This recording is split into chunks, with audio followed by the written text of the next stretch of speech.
What's up, everybody? Alex Saul, Solid Ecom. I wanted to give you a quick tour of our new production facility, warehouse, offices, everything that we have to fulfill all the orders that we do for all of our clients with Solid Ecom. So come on, check it out. Over here, got my CFO's office.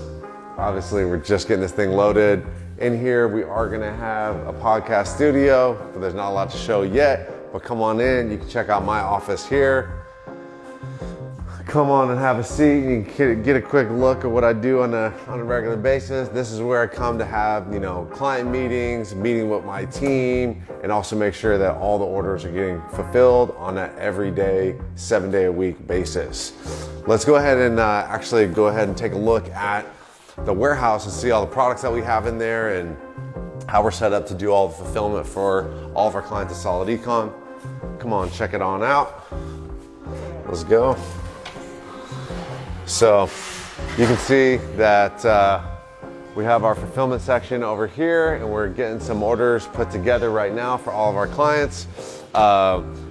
This right here, this set of products right here, we're actually going to be doing some FBM. We're going to be shipping some of these products out by hand to get some really quick sales for some of our clients, get them ramped up really, really quickly. But the majority of the stuff that we do here is FBA.